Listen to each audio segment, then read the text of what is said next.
Salve, Marco. Opa, tudo bom? Bem com você? Tudo bem. Tá, tá bom o áudio? Vou perguntar pro Tá pessoal bom também. sim. E tá bom por aí também? Por aí, tranquilo. Ah, beleza. Eu tô aqui dentro do carro, posicionei o celular É. aqui num lugar aqui que não caia. Eu coloquei um tripézinho, cara. E fiquei pensando, e se alguém nos ligar? Será que cai a live? Ah, vamos ver, né? Coloquei aqui no assistente de foco aqui, vamos ver. Eu acho que ele não vai me ativar nada não, se alguém ligar. Salve, boa noite, pessoal. Boa noite. O Aldo tá por aí, Maiara. Tá entrando a galera. Vamos esperar dar até umas 7h15 mesmo para começar? Assim dá tempo de mais gente entrar. Beleza. E essa cadeira legal aí? Você viu, cara? Eu Curti sempre pra fico caramba. impressionado com suas cadeiras. A minha Morro de antiga caiu inveja em das cima de mim, cadeiras. cara. Essa cadeira deve pesar uns 70 quilos. Pesada pra Caramba. caramba. Ela parece aqueles exoesqueletos daqueles filmes de ficção Sim. científica. Mas eu tava precisando pra minha coluna. Sou todo ferrado da coluna. Todo Ainda tá? Eita. louco. Você pegou essa época, né? Sim, sim, você falou que Depois estava de... fazendo fisioterapia uma época, né? Sim, fiz bastante coisa, cara. Tenho 3 hérnias, artrose, Eita, tenho bastante coisa. cara. Todo lascado. E hoje? Trabalhou hoje ou tá mais tranquilo? Sim, estava trabalhando até agora há pouco. Eu parei tudo lá para trazer minha filha aqui na aula de balé que ela tem. Hoje ela está tendo ela vai treinar aqui no Teatro Municipal, que é aqui em Uberlândia, onde a gente mora. Ela É, vai ter uma apresentação mês que vem. E aí eu aproveitei tá, esse momento para trazer ela para cá. Aqui vai estar silencioso, porque em casa minha esposa está com os outros dois filhos. Então lá em é. casa deve estar um caos nesse momento, que sempre esse momento de final de tarde fica um caos por ali, que é hora de janta, é hora de banho. Então aproveitei para fazer essa live com você aqui dentro do carro, que é um lugar mais tranquilo e silencioso. Então encaixou, bateu certinho. Marco, acho que dá pra gente começar 7h15, a galera vai entrando aí já dá pra gente bater um papo, cara. Primeiro, eu Beleza, queria vamos te lá. agradecer, né, por ter aceito o convite. É um prazer conversar com você. Foi um prazer participar de você, com você em alguns projetos, né? Agora você está aqui para a gente conversar um pouco. Bom demais. Obrigado, cara. Obrigado por ter chamado. Imagine. Então, o que eu ia começar perguntando é como que você veio parar nesse mundo do 2D aí. Se quiser se apresentar primeiro, né, para a galera te conhecer um pouquinho mais, e depois falar um pouquinho como você veio para cá, esse mundo 2D. Bom, basicamente, eu sou pai de três filhos. Essa é a minha principal função na vida. Eu sou casado com uma pessoa maravilhosa que é a Carol Marques. Eu acho que ela tá por aí assistindo a live. Deve estar no meio do caos lá em casa, mas deve estar assistindo a live também. E desde cedo eu comecei a me interessar por esse mundo eu acho que por conta do meu pai, que ele trabalhava numa emissora de TV na cidade onde a gente morava, onde eu nasci, que é a cidade de Tuiutaba, uma cidade pequena do interior de Minas Gerais. E aí eu ia com ele para o trabalho de vez em quando e eu acompanhava ele mexendo naquele monte de máquinas e era tudo analógico, era tudo com fitas e ele recebia comerciais do pessoal que fazia comerciais na época das agências e inseria as fitas naquelas máquinas gigantes e aí eu ficava olhando aquilo e sempre me interessou muito, sempre eu ficava interessado em como que aquilo funcionava, né? Que ia para a torre tudo aquilo e a torre transmitia para as TVs e aquilo lá sempre me cativou. Eu acho que isso é uma das coisas. Eu sempre gostei muito de desenho animado, sempre gostei muito de cinema desde pequeno. E aí eu acho que uma coisa levou a outra. Eu sempre desenhei muito na sala de aula. Eu era da turminha dos nerdzinhos que ficava no fundo da sala ali desenhando a aula inteira. Isso foi bom por um lado, talvez ruim por outro, mas querendo ou não foi o que aconteceu e meio que eu acho que me levou para esse lado. Eu queria fazer cinema, eu queria fazer faculdade de cinema quando eu estava saindo do ensino médio, né? Só que até por questões financeiras e por um certo problema ali que eu tentei ir para uma faculdade de cinema lá no Rio de Janeiro, mas não deu certo. Meus pais preferiram que eu ficasse ali, mais por questão talvez financeira mesmo. Eu acabei fazendo uma faculdade de publicidade na cidade onde eu morava, que é a cidade onde eu nasci, Ituiutaba. E aí, dentro da faculdade de publicidade, eu comecei a ter contato com outras coisas, que era o mundo da propaganda, né? O mundo das agências. E aí eu fui indo por essa área das agências de publicidade mesmo, comecei a trabalhar com design gráfico, que era mais perto do que eu já fazia de desenho ali. O pessoal falava, você desenha muito, talvez você dá certo com essa área de design. E eu comecei a fazer cartão de visita, fazer folheto, algumas agências. Tinha alguns parentes, cidade pequena, tinha alguns parentes que tinham contato em agência. E aí eu fui entrando nessas agências aí, fui trabalhando. E aí aos poucos eu fui tendo mais contato com vídeo, meio que por conta própria, né? Estudando por conta própria. Comecei a fazer alguns trabalhos com vídeo dentro de algumas agências. E depois de Mas algum tempo... você se formou Pode em falar. publicidade, né? Eu formei em publicidade, isso. Formei em Então, tamo publicidade. junto. Você também formou em publicidade? Eu Sabia formei não. em 2015. Que legal. Eu formei em 2013. Acho que foi 2013. Foi 2013, quando minha primeira filha nasceu. Você é um Quando minha pouquinho mais primeira velho que filha eu. nasceu, eu tava lá na colação de grau, não. Eu tava lá na apresentação do projeto de conclusão de curso. E aí tava ela no meu colo lá, bebezinha. Ela já tinha nascido antes de eu formar. Desculpa a Então, pergunta, mas você tá com quantos anos? Você é novo ainda, né, Marco? eu tô com 31. Ah, tá. Eu também, então estamos igual aí. Eu só comecei a vida de filhos mais cedo do que a maioria, né? Então, Então, já tá com três, né? tô com 3 filhos já. Ah, mas deve ser uma alegria imensa também, né? É bom demais. Eu falo que se não fosse eu ter tido filho tão novo, eu não sei se eu estaria aqui onde eu tô, tanto profissionalmente quanto pessoalmente, nesse momento de vida que eu tô tão bom que é hoje. Eu acho que é tudo por conta dos desafios que a vida trouxe junto com o filho, junto com morar junto com outra pessoa, que a gente não se conhecia direito ainda na época. Esse monte de desafios eu acho que ajuda a gente a crescer muito. Olha o Eudes ali que falando que eu vou entrar 4 filhos. Daqui a pouco, Eudes. E é bom que ajuda no amadurecimento também, né, Marco? O Muda a amadurecimento nossa cabeça. forçado, né? Exatamente. Você é forçado a amadurecer, você é forçado a sair de casa, você é forçado a ter um trabalho que vá sustentar a sua família ali. E aquele negócio, hoje em dia, a gente vê muitas pessoas que ficam com os pais até, sei lá, 30, 40 anos morando com os pais e ainda tentando se encontrar na vida. E eu acho que é interessante essa experiência da paternidade quando a pessoa é mais nova, porque força a gente a se jogar para o mundo. Porque a gente tem muito medo das coisas. Mas, normalmente, as coisas não são tão difíceis quanto parece. É muito uma construção que a gente faz na nossa cabeça, muito mais a construção que a gente faz na nossa cabeça que o mundo é perigoso, que o mundo é um lugar hostil, mas não é. O mundo, Sim. na verdade, é um lugar muito perigoso dentro da nossa cabeça, mas quando a gente se joga no mundo, a gente vai vendo que basta a gente dar uns passos que as coisas vão acontecendo naturalmente. Sem dúvidas. E, cara, eu mesmo ainda não tive filho, mas é algo que eu pretendo e tenho certeza que vai mudar muito minha vida. Mas, enquanto isso, eu tô focado no trabalho, 100%, cara. É isso. É isso. Foca no Então, trabalho, dá um jeito de montar um sustentáculo ali para quando ter filho. sim. Então, você já está mais de 10 anos na área também, Marco? Deu uma travada. Deu. Tá escutando aí? Tô escutando, sim. Você já está mais de 10 anos na área? Sim, mais de 10 anos. Praticamente 10 anos. Eu comecei a trabalhar mesmo com publicidade, eu estava no 2º ano de faculdade, então já são uns 12 anos que eu tô na área. Já faz um tempinho bom aí, né? É, Eu tô chegando. Tô com 10 ainda.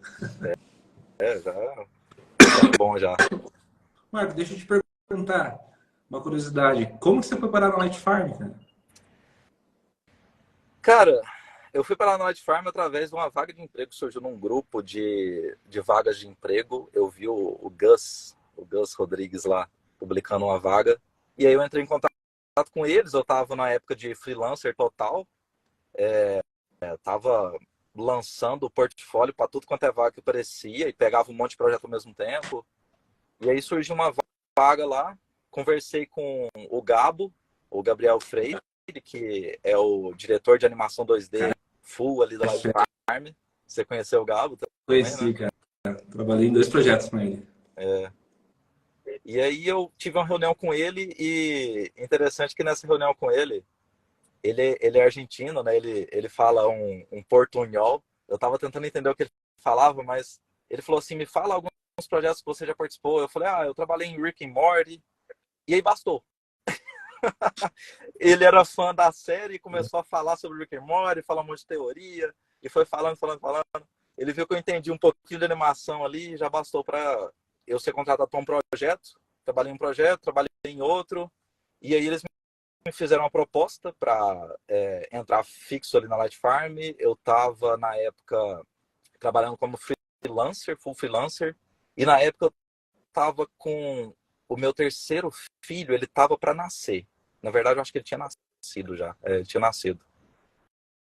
E aí eu tava naquela de, ai meu Deus, um trabalho fixo ou continuar como freelancer, terceiro filho nascendo, não sei o que vai ser daqui para frente. E aí toda essa loucura aí me balançou para eu voltar para um emprego fixo. Mas eu ainda continuo pegando alguns trabalhos como freelancer, mas eu tô ali na Light Farm fixo há uns 2 anos já. É importante essa segurança também, né, Marco? É Eu tava nessa loucura aí de freela, fiquei, sei lá, uns 4 anos, diretão, freela, final de semana, madrugadas, e eu comecei a ficar meio exausto. E também aquele negócio, aquele receio, putz, tem conta pra pagar, cara, será que vai ter trampo? Graças a Deus nunca faltou, mas você tem aquele receio, né? Agora fazem, acho que 1 ano e meio que eu tô fixo na Ambev, mas continuo também com os freelas, né? Que legal, não sabia que você estava fixo lá não. Sim, faz um tempinho aí. Mas lá é tranquilo, cara. Mais animação de KV, essas coisas, sabe? Bem de boa. Então dá pra Legal, conciliar com os freelas. legal. E ainda sobre a Light Farm, cara, é interessante, eu tenho puta carinho por eles faz muito tempo. 2015, se eu não me engano, eu fui na. Não sei até se eu já comentei com você, fui na Pixel Show. Teve em 2015 mesmo. Acho que o Rafa e o Milton deram uma Oh, palestra lá. que legal. Mostraram aquele projeto que acho que é um astronauta, assim, vendo o planeta Terra. É um projeto bem antigo deles, cara, mas que eu acho que ganhou vários prêmios. E eu fiquei impressionado com aquilo. E começou a despertar ainda mais meu interesse por, tipo, essa parte de design, animação e tudo mais, né? E eu falei, putz, meu sonho é um dia trampar com esses caras. Esses caras são foda, né? E acho que o ano retrasado, cara, que eu tive o prazer de participar de um projeto com eles. Eu não sei se você estava nesse projeto. Acho que foi no passado, do Free Fire. Esse eu não tava não. Não. Então, comecei no Free Fire. Na época, a Jéssica era coordenadora. Inclusive, um dia ela vai estar aí batendo papo com a gente também. Daí foi maior A Jéssica foi pra Ambev também, né? Foi? Ela que foi pra Ambev também, né? Ela foi para a Ambev, depois ela saiu e agora está na O2, né? Ah, Mas ficou um tempo na Piloto. E fiz uns trabalhos com eles também, que ela me chamou. Agora ela voltou para a O2, né? Porque acho que antes da Light Farm ela já trabalhava na O2. é isso mesmo. E, cara, para mim foi muito realizador. Eu falei, putz, um dia eu tava assistindo esses caras, falei que queria trampar com eles e hoje tô tendo essa oportunidade, né? E daí foi lá que eu conheci você, uma galera bacana. E é uma vibe diferente que eu tô acostumado com outros estúdios, sabe? O pessoal sabe como realmente dirigir o trabalho, tirar o máximo e o melhor de todo mundo, mas de uma forma tranquila, sem estresse, né? Pelo menos os projetos que eu peguei, né? Não sei, você que tá no dia a dia aí. Mas pra mim foi muito bom, cara, trabalhar com eles. Espero ter mais projetos. Legal. Enfim, deixa eu ver o que mais que eu separei umas perguntas aqui pra você. Manda aí. Deixa eu ver. Ah, e software? Qual você trabalha tanto atualmente? Moon, After, 3D, algum Cara, 3D? o After Effects eu comecei a mexer com ele há 12 anos e até hoje eu não paro. Até hoje trabalho com ele quase que todos os dias. Eu trabalho muito com Toon também. Teve uma época que eu me foquei a me tornar especialista no Toon, que é o software que atualmente eu falo que é, junto com o After, o que eu mais domino. Eu trabalho com Premiere, trabalho com Illustrator, trabalhei com CorelDRAW no passado, Photoshop. Eu estou começando a estudar Blender para trabalhar com Grease Pencil, a parte 2D, né, dentro do Blender, né? Mas é isso, cara. Eu não tô focando muito em abrir muito meu leque de softwares, porque eu acho que isso Imagina. meio que, em vez de ajudar, atrapalha. Eu tô focando mais em estudar teoria de animação, teoria de vídeo, teoria de cinema, mais teoria do que estudar software em si. Porque basicamente é aquilo. Os softwares não vão parar de surgir. Eles não vão parar de avançar e tudo mais. Mas basicamente os softwares de hoje são a cópia do que existia no passado. Por exemplo, se dentro do After Effects, por exemplo, você tem uma ferramenta de cortar um vídeo. Se existe esse cortar um vídeo, é porque existia um filme físico no passado e você tinha uma tesoura, literalmente, você cortava o filme. Sim. Então, isso é muito importante.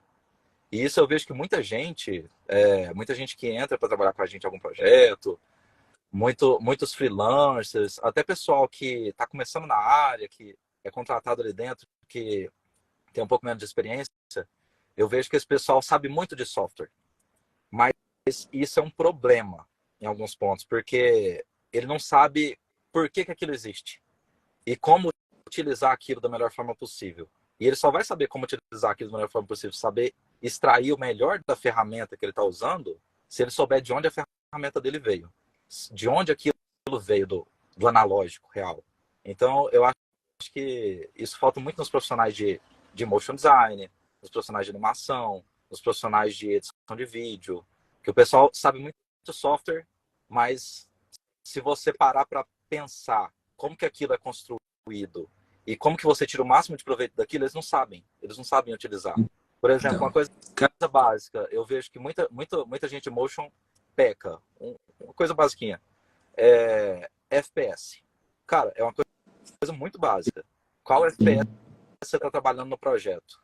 Muita gente entra nos projetos e nem pergunta qual FPS daí está um trabalhando. trabalha em 30, outro em 24, outro em 12, tudo cada um. E aí você vai montar tudo no final, tá cada coisa de um jeito. Sim. Uma bagunça. Mas são Realmente. coisas básicas que se perdem. Porque hoje em dia a galera quer informação muito rápida também, cara.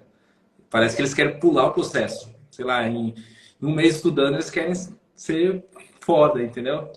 E não tem como burlar, né, Marco? O processo é o processo, cara. Você tem que estudar, tem que se dedicar, ver referência, é, conhecer a parte técnica, tudo. Não tem como fugir disso, cara. E eu acho que essa mentalidade de hoje em dia me assusta um pouco.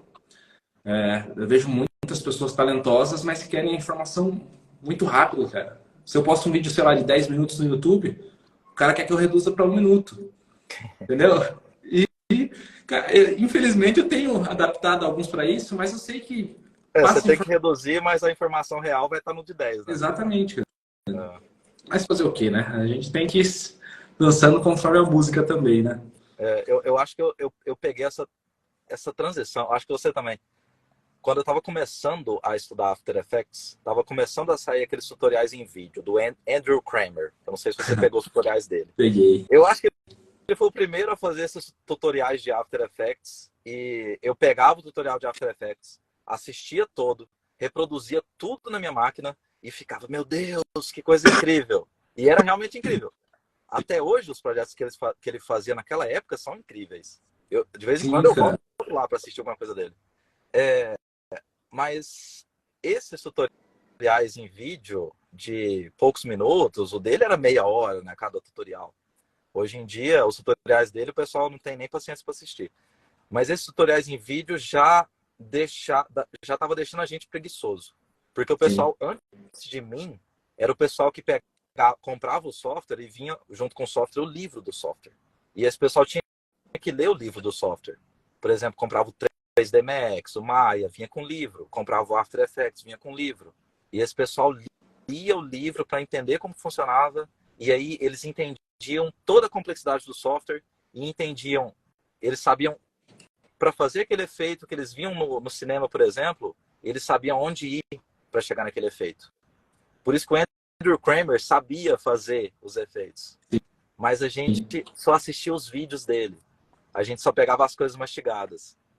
E aí, por isso que é interessante a gente voltar nisso. A gente voltar e sentar e pegar o livro. É claro que hoje em dia não tem livro físico dos softwares. Hoje em dia é muito mais fácil. Você tem no próprio site do software tudo que você precisa ali. Você tem até uma barrinha de pesquisa que você pesquisa como fazer isso. Aí você tem toda a documentação ali de como fazer aquilo. É claro que você tem que saber um pouquinho de inglês, um pouquinho de se entender dentro daquela plataforma ali do site. Mas é isso, cara. Por exemplo, quando eu comecei a aprender a trabalhar com Toon, eu fiz um curso rápido com o Leandro. Eu não sei se o Leandro está assistindo aí, mas o Leandro me ensinou a usar o Toon em um mês. E em um mês eu fiz uma ceninha animada ali, mas, cara, eu não sabia de nada. Em um mês não dá para aprender nada. E eu aprendi o Toon para ensinar o Toon. Eu aprendi o Toon dentro de um curso de formação, onde eu entrei para ser professor e eu não fazia ideia do que era o Toon. Aprendi o Toon e no próximo mês eu já tinha que ensinar o pessoal a usar o Toon. Inclusive, em setup aquática, que ele está comentando aí, ele foi meu aluno. Ele está na Light Farm hoje também. Ah, é? E aí, para eu aprender realmente o Toon, eu usei a base que o Leandro me passou, claro, mas eu ficava dia e noite ali no site do Toon, lendo tudo e aprendendo, porque eu tinha que passar. É aquele negócio, quando você ensina alguma coisa, você tem que aprender, tipo, 3 vezes mais, você tem que estudar 3 vezes mais para explicar, né? E aí, quando você explica, você força ainda mais aquele conhecimento no seu cérebro. Então, é muito interessante o processo de você aprender e passar para outra pessoa. Eu acho que você está passando por isso agora, né? Sim, cara. Eu aprendo muito mais fazendo isso. Sim. Entendeu? Só que uma coisa que às vezes fico um pouco chateado, que a galera meio que copia o que está sendo passado no tutorial, entendeu? A intenção não é que seja uma cópia, né? A intenção é passar as técnicas, conhecimentos para eles utilizarem, tipo, de outras formas, não só especificamente naquilo.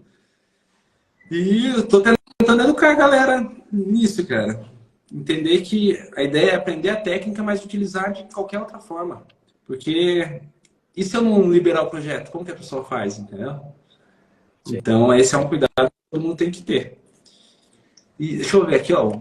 Não sei se é o Beis ou se é a Gabi, irmã dele, do Vida de Motion, mandou uma pergunta. Deixa eu resgatar aqui.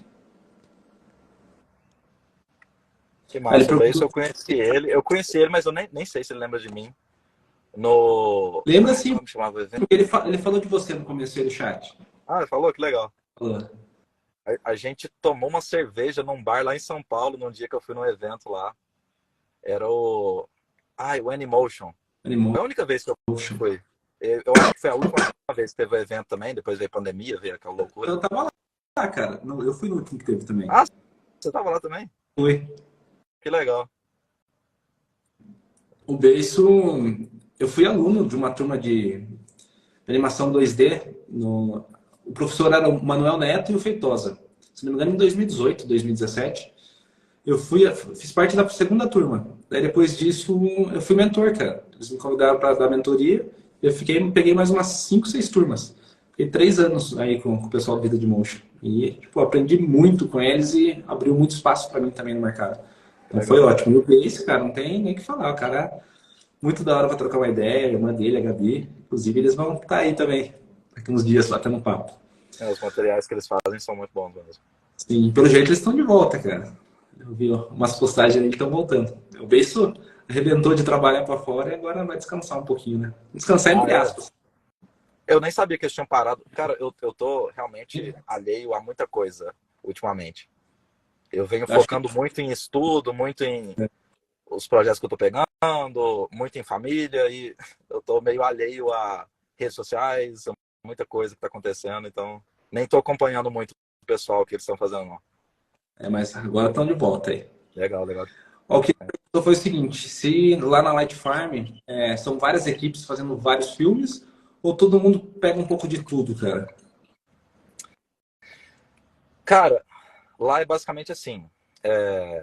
existem vários projetos hoje, por exemplo, acontecendo dentro da Light Farm. E aí lá existem vários diretores de áreas. Por exemplo, tem um diretor da área de estilo, da área de 2D, de design, que é o Fábio, se não me engano.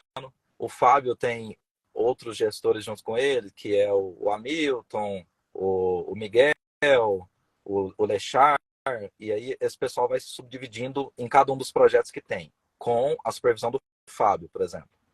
Por exemplo, na animação 2D, tem o Gabo, o Gabriel, que é o diretor chefe de animação 2D.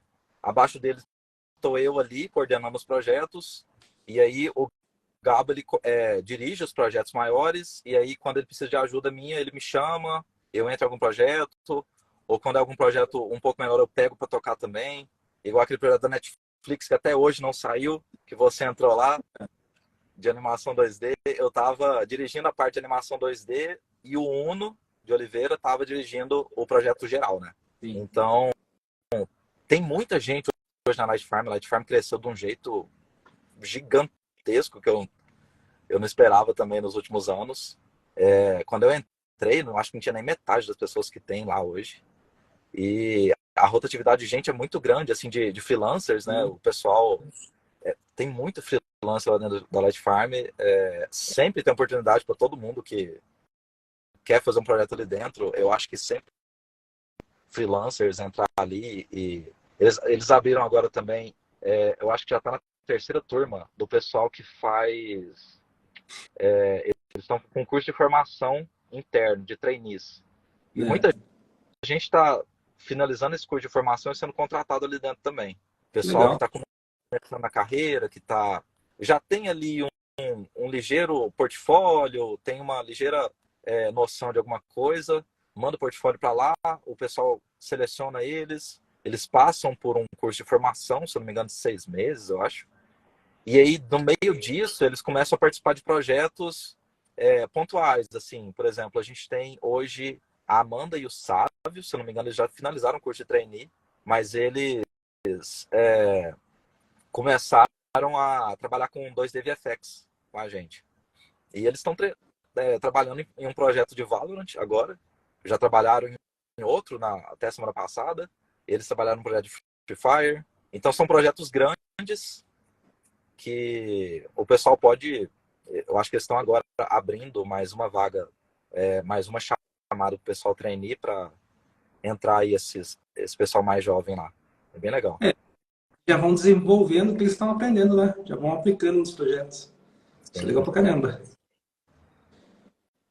Deixa eu ver o que mais eu tinha separado aqui. Cara, teve algum projeto desafiador para você lá no Light Farm ou foi tudo tranquilo? E não precisa Cara, ser, os últimos estão sendo bem desafiadores. não precisa ser necessariamente só do Light Farm. Talvez algum outro projeto tenha sido fora. Uhum. Os últimos são bem desafiadores por conta de eu não ter muita experiência com 2D VFX. E aí, na verdade, eu tenho mais experiência com animação de personagem. E aí, como eu tava meio que gerenciando a equipe de 2D ali, me jogaram para gerenciar a equipe de 2D VFX. E aí tá surgindo muito filme 3D, onde a gente tem 2D VFX. E aí eu tô me desdobrando, cara. Eu tô estudando tudo novamente, pegando livro de 2D VFX mesmo. Tô contando com o pessoal que sabe 2D VFX, tipo o Brunão, que tá lá dentro. Tem o Joe, que sabe muito, que me ajuda também, o André Camilo. O pessoal sabe muito e tá me ajudando ali também a me desenvolver nisso, enquanto eu tô tentando gerenciar a equipe no meio dessa loucura aí. Nossa. Então, os últimos projetos estão sendo desafiadores, mas tá dando certo, tá funcionando. Você acaba saindo um pouquinho da sua zona de conforto, né? Totalmente. Isso é bom porque deixa a gente sempre em movimento, cara. Eu aprendi muito quando eu saía da minha zona de conforto, cara. Eram os momentos que eu mais aprendia. É uma coisa que, cara, eu falo que a minha esposa é a chave para tudo que eu faço. Então, ela me força a sair da zona de conforto sempre. É interessante que você vai ver nos grandes homens da humanidade, sempre tem uma grande mulher por trás. Tem aquela aquela máxima, né? Sim. Então, cara, ela pega no meu pé quando vê que eu tô acomodado. Eu adoro isso, mesmo na hora parecendo que eu tô achando ruim, porque o meu corpo tá achando ruim, porque eu tô acomodado, né, claro. Minha mente tá achando ruim, porque eu tô naquele momento ali, quieto no meu canto. É, naturalmente a gente acha ruim, mas, cara, ela sempre me põe pra cima. Ela sempre me põe pra minha zona de conforto. Por exemplo, a gente se juntou. Quando ela engravidou, a gente se juntou.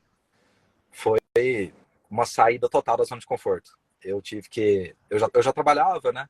Mas eu tive que começar além do trabalho, procurar coisas por fora para fazer. Teve uma época que, depois que a gente teve a nossa segunda filha, eu começou a minguar os serviços que eu tinha de freelancer, os serviços que eu pegava para fazer. E aí teve uma época, por exemplo, que não tinha nada para fazer. Teve mês que não tinha nada. E aí é aquele negócio, as contas vinham e, e ela sempre me colocou para procurar coisas para fazer, assim, sempre me motivou do jeito certo. Porque tem sempre aquele tipo de pessoa que te coloca para baixo, mas ela é uma pessoa que me coloca para cima. E aí Cara, surgiu uma oportunidade, era uma parceria, né? oportunidade que eu tinha. Hã? Essa parceria no relacionamento é importante pra caramba. Eu não tive essa mesma sorte. Sim, sim, cara. Isso faz muita diferença. Eu tô no segundo E aí de volta. nessa. Nossa, caramba, que triste. É. E aí nessa época, cara, que não surgia nada, eu comecei a procurar serviço em todo lugar. Comecei a mandar currículo na cidade onde a gente morava. E aí surgiu a oportunidade de eu sair da cidade onde a gente morava e dar aula em outra cidade. Foi uma coisa muito difícil para mim naquele momento. Foi uma coisa que até abalou a gente ali naquele momento, eu e ela. Mas ela me incentivou a ir para aquilo. E essa oportunidade de trabalho foi o que me ensinou a animação 2D. Animação 2D tradicional, cutout, que eu tive que aprender para dar aula. Porque eu sabia fazer motion, eu sabia trabalhar com um puppetzinho ali, eu sabia pegar, fazer um puppet no Duik e animar mais ou menos ali. Só que, cara, eu sentia que minhas animações eram travadas, sabe? E eu tinha essa vontade de aprender animação tradicional, de aprender animação cutout, de trabalhar em uma série. E aí surgiu essa oportunidade. Era uma oportunidade que ia me pagar um pouco mais do que me pagavam na cidade onde eu morava. E aí ela me incentivou aí, mesmo ela sabendo que ia ser difícil para ela ficar ali com as duas filhas. Ela me incentivou a ir para aquela cidade. Eu ia toda semana, eu pegava um ônibus, ia, ficava a semana inteira em São Simão, Goiás. E aí no final de semana eu voltava para Itutaba. Isso foi assim durante 2 anos, se não me engano, até a pandemia chegar e o projeto dar uma meio que paralisada. Mas, cara, foi por conta disso, desse sacrifício que eu fiz, que ela fez, que a gente fez como uma família mesmo, que eu aprendi praticamente tudo que eu coloco em prática hoje. E aí eu voltei Ela depois da pandemia, deve- né? isso. Eu voltei e comecei com o que eu aprendi dando aula para os meninos ali. Eu comecei a aplicar para projetos para fora do país, né? Porque com a pandemia veio aquilo, né? Os estúdios começaram a abrir muita oportunidade, que não tinha muita, né? Para pessoal de fora. Porque Sim. eu morava numa cidade muito pequena, que tinha, sei lá, umas 3 agências de propaganda e só. Algumas produtoras de vídeo, mas nada muito grande, nada que fosse muito relevante no cenário nacional. E eu sempre tive essa vontade. Eu sempre acompanhava o trabalho da Light Farm, por exemplo, e via o pessoal lá e sabia, cara, eu não vou trabalhar com eles. Mas eu acompanhava. E a pandemia trouxe isso, né? A pandemia trouxe essa oportunidade. E aí surgiram essas oportunidades, eu comecei a aplicar para projetos e aí eu consegui trabalhar em projetos fora do país, que era uma coisa até então inimaginável, né? Eu Sim. comecei a trabalhar com projetos com o pessoal dos Estados Unidos, do México, da Índia. E, cara, isso foi muito bom. Teve época em que eu estava trabalhando em 5 projetos ao mesmo tempo. Nossa. foi uma loucura. Eu não dormia, literalmente. Teve uma época que eu tomava energético igual água. Só que eu não recomendo para ninguém isso. Não é uma coisa muito boa se fazer, não. Mas o bolso cheio também, né? Pra valer a pena. Sim, valeu a pena. E o portfólio, né? Que no final das contas, o portfólio é o que vale, Sim, né? com certeza. E, Marco, eu tenho bastante seguidor, cara, que está começando. A galera que me segue, é muita gente que quer aprender e tal, que procura esse conteúdo. E você tem um canal no YouTube também, né? Eu lembro que eu já até olhei uma vez, tem uns conteúdos de Tumbum. Tem Tem um bem voz que parado, tá bem parado aquele canal lá, mas eu tenho, sim. eu vou depois fazer, deixar para o pessoal aí seguir. E se você tiver alguma dica ou conselho para quem está começando, em cima da sua experiência, cara, seria interessante pra caramba. Isso é algo que eu gosto bastante, de passar a nossa experiência, às vezes nem falar só sobre motion e tal, mas sim nossa experiência de vida, para a galera tentar ter outra visão, outro olhar, se motivar e querer crescer e lutar pelos seus sonhos também, né? Sim, cara. Eu acho que para qualquer coisa na vida, tudo demora. Tudo é lento. É como se fosse uma planta. Você coloca a semente ali e ela vai demorar a crescer, a sair da terra, a virar uma árvore. Demora muito tempo. E isso é com qualquer coisa na vida, cara. Se a gente quer as coisas rápidas, normalmente essas coisas são ruins. As coisas que vêm rápido, normalmente vão rápido também. Sim, Isso é uma coisa que eu gosto de levar comigo, eu gosto de passar para meus filhos. Tudo que você quer aprender é um processo lento, é um processo que você tem que fazer no dia a dia ali, é um processo que você tem que embutir na sua rotina. Uma coisa muito importante para mim, que eu venho descobrindo ao longo dos anos, é que, cara, rotina é a coisa mais importante que existe. É uma coisa que meus filhos me ensinaram. Porque, cara, um bebê, ele tem a própria rotina. Ele sabe a própria rotina dele.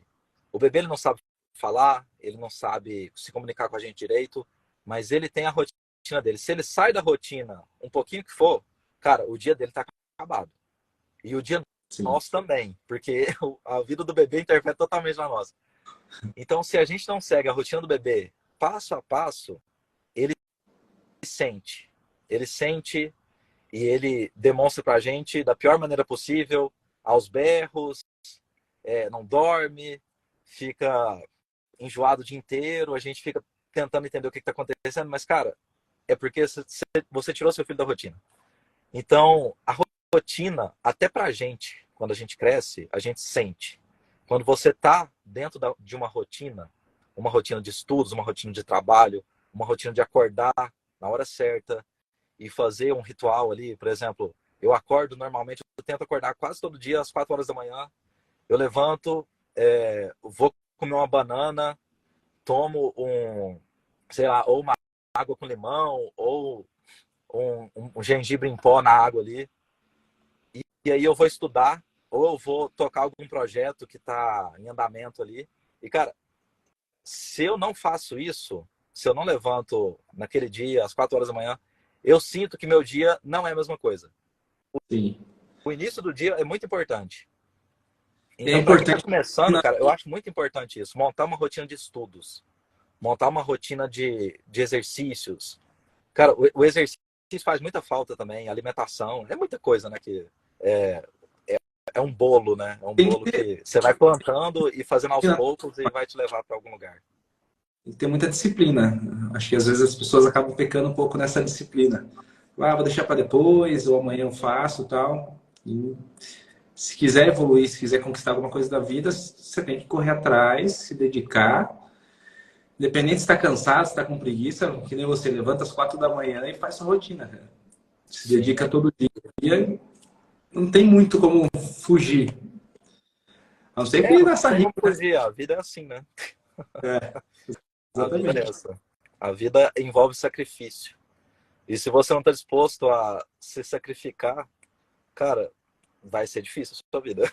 Sim. É mais ou menos isso. Ó, Marcos, fizeram uma pergunta para você. Inclusive, vou abrir para perguntas. Quem quiser perguntar, eu vou anotando aqui e mandando para o Marco. O Taldo perguntou, Marco, uma pergunta. O que você diria para uma pessoa imediatista? Justamente para o prazo longo das coisas. O que eu diria para uma pessoa imediatista? Isso. Cara, é basicamente o que eu disse aqui. A pessoa ela tem que focar em alguma coisa, tentar.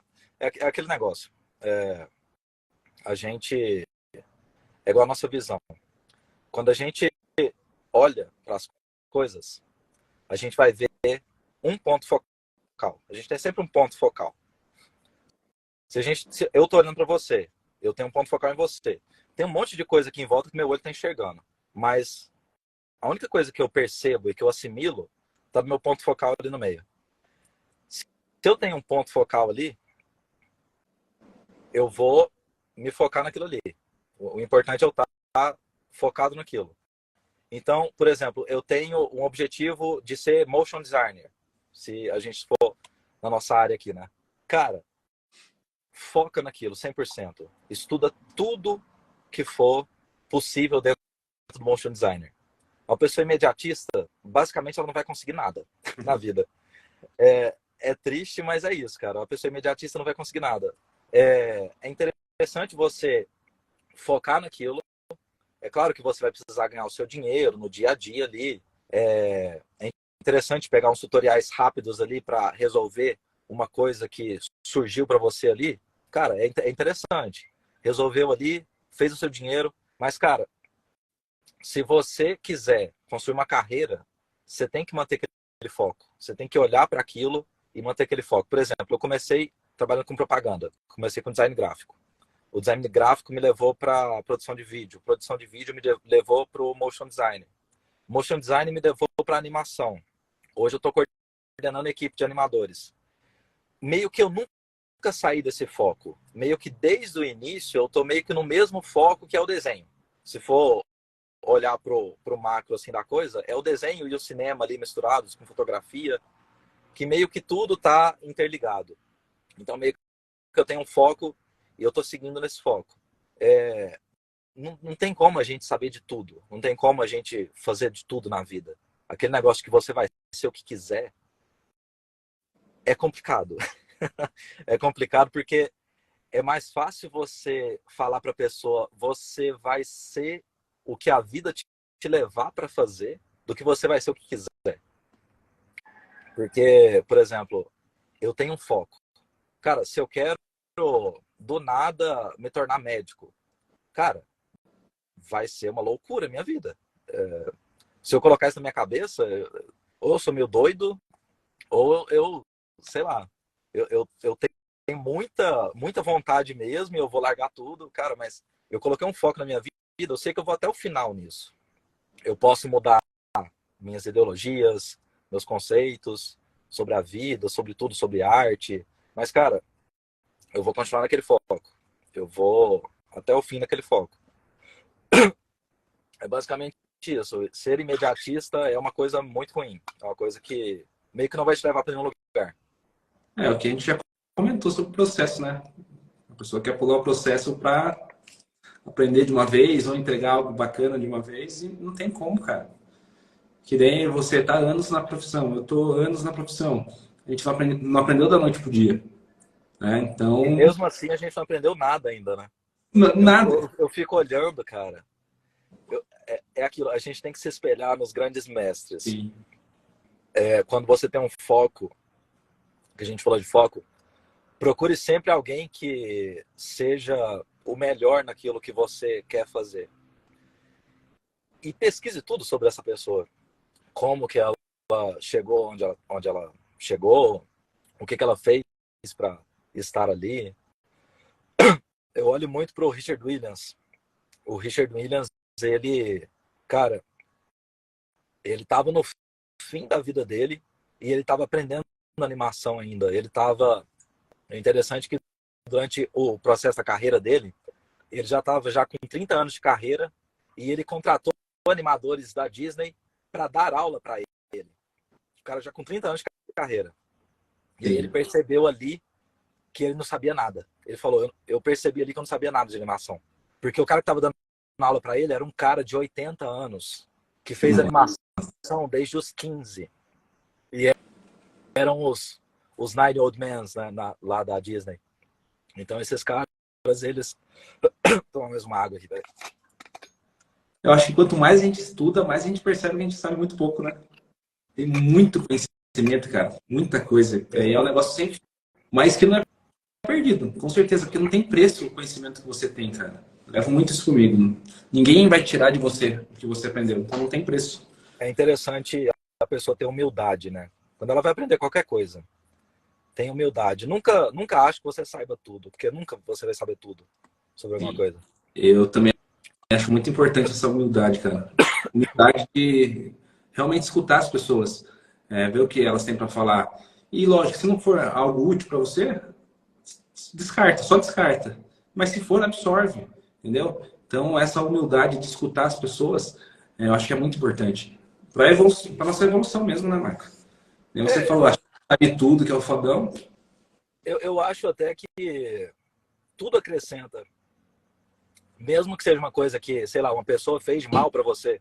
Cara, aquilo lá vai te acrescentar a você ver algum tipo de pessoa daquele mesmo estilo e você já fica com o pé atrás. Então, Sim, de qualquer forma, as coisas na vida te acrescentam. Tudo que acontece na vida vai te levar para algum lugar, né? De qualquer forma, querendo ou não, todo conhecimento não é descartável, né? sim. É bom, uma coisa que eu sempre falo, tentar tirar algo bom, independente da situação. Mesmo que aquela situação seja ruim, tentar tirar alguma experiência, algo que agregue, algo que te fortaleça, mas tirar algo positivo. E não ficar se lamentando também por ter passado por aquilo ou não, né? Acho que isso é importante. Uma coisa que me ensinou muito foi quando eu perdi um amigo meu pro câncer. Eu fiquei pensando, cara, ele não teve muitas coisas que eu tenho hoje. E isso meio que me impulsionou. Nossa, minha voz tá sumindo, peraí. Eu fiquei pensando, cara, ele morreu, se eu não me engano, ele tinha 22 anos. E aí, isso foi importante para mim, porque isso me fez perder o medo. Porque eu pensei, cara, a gente morre. Foi quando bateu em mim, cara, a gente tá aqui, mas a gente morre. E essa é a única certeza que a gente tem na vida, né? E eu tinha muito medo de me lançar para desafios, para vagas de emprego, para, sei lá, conhecer pessoas, conversar com pessoas. E aquilo me ajudou muito nesse ponto de perder o medo das coisas. A gente Sim. às vezes tem muito medo, fica pensando, nossa, o que ele vai pensar? Cara, que se dane o que outra pessoa vai pensar. Só vai lá e faz. É mais ou menos Eu isso. penso. E, Em, e em, isso desbloqueia muito, né? Muita coisa na sua em vida. alguns momentos eu acho bom o medo, porque o medo nos deixa alerta, cara. Diferente do pânico, né? O pânico você não consegue se mexer, não consegue fazer nada. Isso. E o medo ainda te deixa alerta. Então, eu acho que tem uma importância na nossa vida. Mas não pode deixar o medo realmente te segurar. Você tem que enfrentar o medo e correr atrás, cara. Exatamente. Ô Marco, o Aldo, mandar um abraço pro Aldo, tá aí também no chat, Opa, fez uma pergunta. Perguntou quais são os pontos positivos de ter participado do Rick and Morty. cara, o ponto positivo de ter participado do Rick and Morty. Eu participei do Rick and Morty através de uma produtora do México, que se chama Might. A Might é uma produtora que ela é terceirizada. A produtora padrão do Rick and Morty é a Bardel, que fica no Canadá. E aí a Might prestava serviço para a Bardel. A Bardel tinha o grupo de animadores ali deles, oficiais, e aí eles mesmos não conseguiam animar todos os episódios completos. E aí a Bardel procura produtoras pelo mundo, né? Inclusive aqui no Brasil a Split já participou também. Tem outras produtoras, eu não lembro o nome das outras. Mas aí eu consegui uma vaga dentro da Might. Trabalhei com eles durante um mês só. E trabalhei no episódio 9 da quinta temporada. Cara, me ensinou muito, muito mesmo, porque eu tive que ler tudo que a Bardel planejou de documentação para a série Rick and Morty. Então, para eu entrar e começar a animar, eles me mandaram vários PDFs, era tipo umas 50, 60 páginas de boas práticas dentro da animação do Rick and Morty. Então, eu peguei aquilo, imprimi tudo. Eu lembro que a gente até foi para uma viagem num lugar Tava em aqui perto, que é Cachoeira espanhol? Dourada. É o quê? Tava em espanhol ou em inglês o Em material? inglês. Em Inglês. inglês. Eu trabalhei com o pessoal do México, mas todo mundo falava inglês nas reuniões, É. porque tinha gente de várias partes do mundo. O meu supervisor era da Índia, era uma loucura. Mas eles me mandaram esse material, eu tive que ler esse material todinho, entender parte por parte do que era animar o Rick and Morty, de como que funcionava o processo de animação. Teoricamente, o processo de animação do Rick and Morty é muito simples. Ele não é uma animação tão complexa. Basicamente, a gente focava muito em definir a linha de ação dos personagens em cada um dos shots.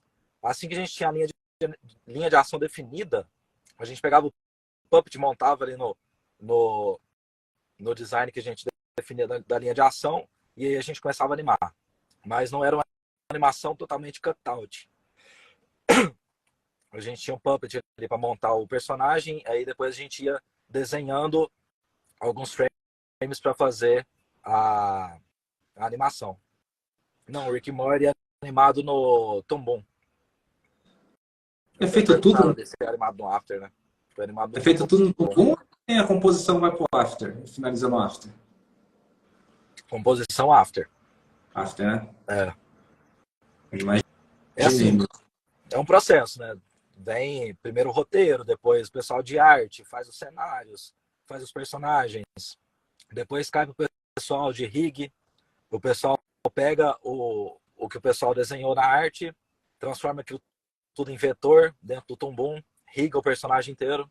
O rig do Rick and Morty nem era tão complexo assim, porque a gente fazia muita animação na mão também, então não precisava de tanto um rig tão complexo. Depois cai pra gente da animação, que a gente anima baseado no storyboard, baseado no que o pessoal gravou, as vozes, né? E aí depois vem pro pessoal da composição, né? Que eles vão pegar o que tem de BG, o que tem de animação, o que tem de VFX, e juntar tudo para mandar pro pessoal da edição do final, que vai juntar tudo na timeline ali e finalizar. Mas isso é importante, a galera sabe. Vários profissionais, né, Marco? Não é um cara que faz tudo. Não, Porque, não. porque eu não sei se você Não pegou tem essa como. de agência, os caras mandavam trampo, queria que você ilustrasse, fizesse o storyboard, animasse, vetorizasse, queria que fizesse tudo. É aquilo, né? Sai. Mas fica bom? Não, não fica. Então, os É meus. claro que se você tem um processo com a cadeia certinha, bem definida, com muitas pessoas trabalhando, cada um especialista em alguma área, é claro que vai ficar melhor, não tem como. Sim. Mas tem como uma pessoa só fazer? Tem. Vai ficar legal? Não vai, não tem como. É, A não ser que leve vários anos para fazer. Né? O próprio Richard Williams, eu não sei se você já viu o último filme que ele fez, chama Prologue. não. Depois vocês pesquisem no YouTube, Prologue. Cara, É é uma bom. animação feita frame a frame, no papel, no lápis mesmo. É interessante que no início do vídeo, a câmera vai subindo assim, uma pilha de papéis, com todos os frames que ele desenhou. E, cara, é maravilhoso. Ele fez aquilo, se eu não me engano, é o último filme dele. E, cara, ele fez aquilo tudo sozinho. É incrível, ele fez sozinho. Mas ele levou vários anos pra fazer Ele aquilo. tá vivo Oi? ainda, Marco? Não, não. Não, né? Ele morreu há alguns anos Deixa já. a Bíblia pra gente, né? Todo animador tem. Sim, sim. A primeira vez que eu vi, eu trabalhava na TV, cara, em 2015. Mas só tinha inglês. Eu não sabia inglês. Ainda não sei, né? Mas enfim. Foi traduzido aí do Senai. Eu tô nesse processo ainda de aprender o inglês. Eu sei inglês de ler, tô aprendendo cada vez mais. O inglês de falar, eu arranho, mas eu tenho que aprender mais ainda o inglês. Eu ainda tô nesse processo ainda. Pego alguma reunião de vez em quando, tem um pessoal que me ajuda ali, a Vitória me ajuda nas reuniões, quando eu tô com algum cliente também. Mas, cara, meu Eu preciso. inglês eu tenho que melhorar. É uma coisa que eu tô no estudo, tô no processo ainda para melhorar.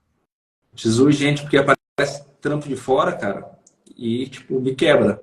Porque É eu não outra coisa básica, né, cara? Você tenho, falou dicas sim. para quem tá começando. Cara, inglês é básico, não tem Inglês. como. Não tem como fugir. Eu O tenho mundo sorte, é cada vez mais global.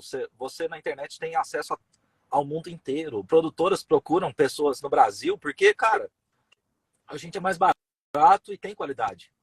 sim, Então, exatamente. a gente tem que aproveitar isso. Eu tenho sorte de ter minha irmã, cara, porque minha irmã fala fluente, sabe? E Ah, ela também é publicitária. Então, sempre que dá, eu envolvo ela nos trabalhos aí para ela fazer a intermediação, né? Conversar com a galera e ir passando para mim. é Já uma rolou boa. alguns trampos assim, funcionou bem. Mas eu sinto falta de acompanhar a reunião, conseguir falar, conseguir bater um papo. Acho que iria fluir melhor, né? Sim, sim. A gente perde muita oportunidade por não saber inglês, né?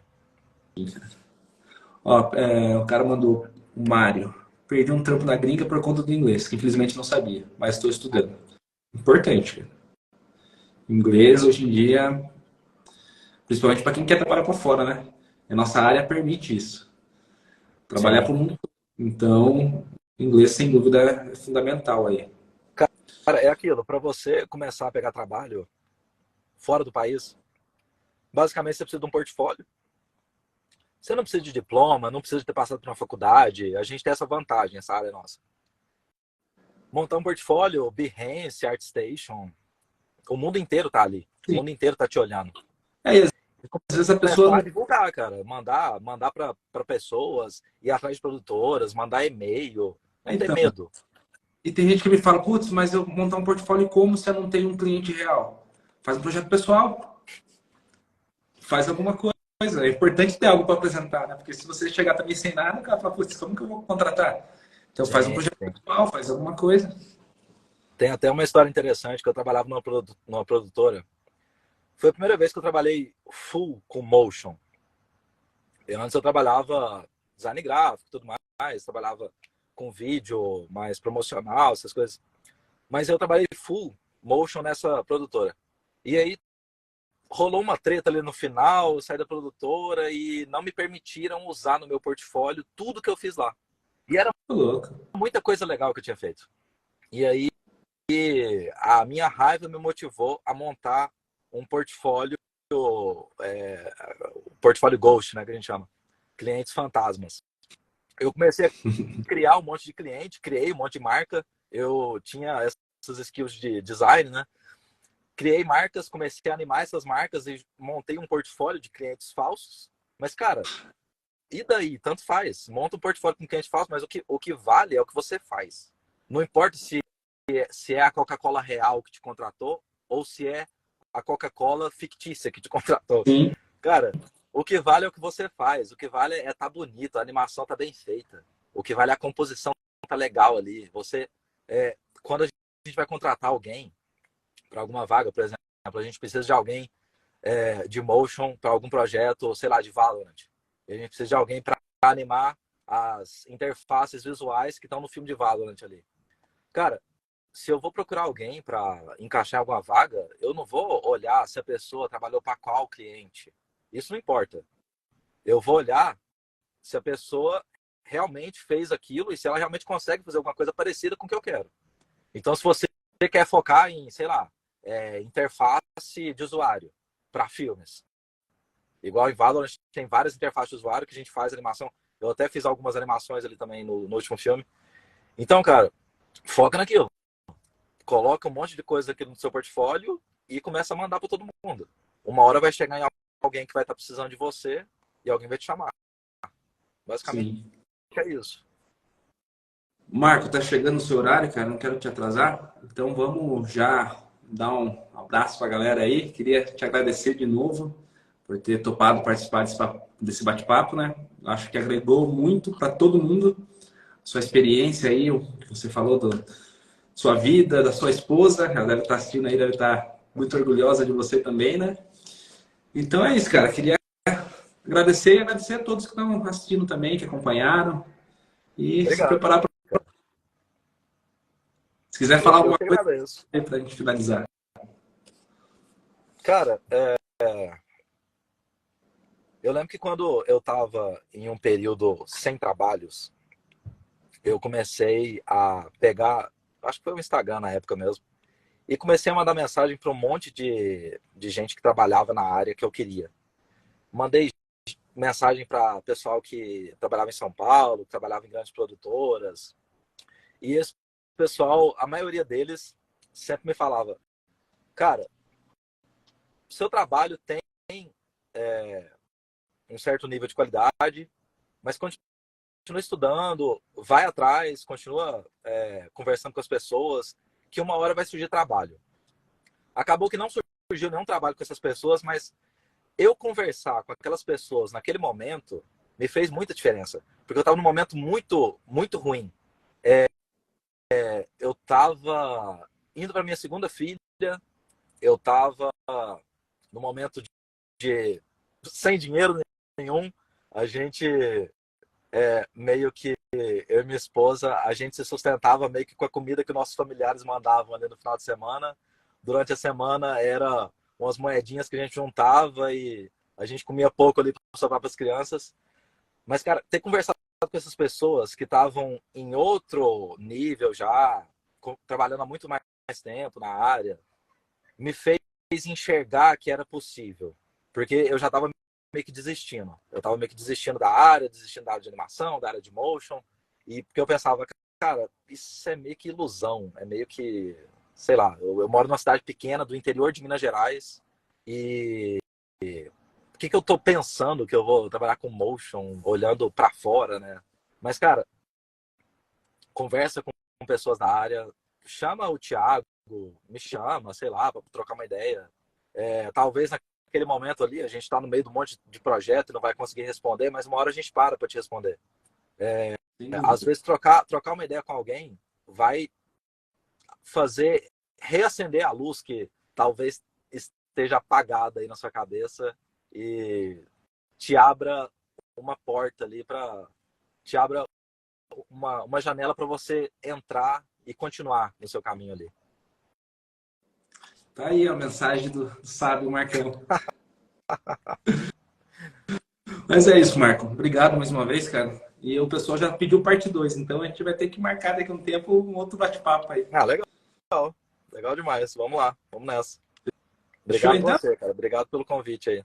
Imagine. Valeu, pessoal. Obrigado e até mais. Valeu.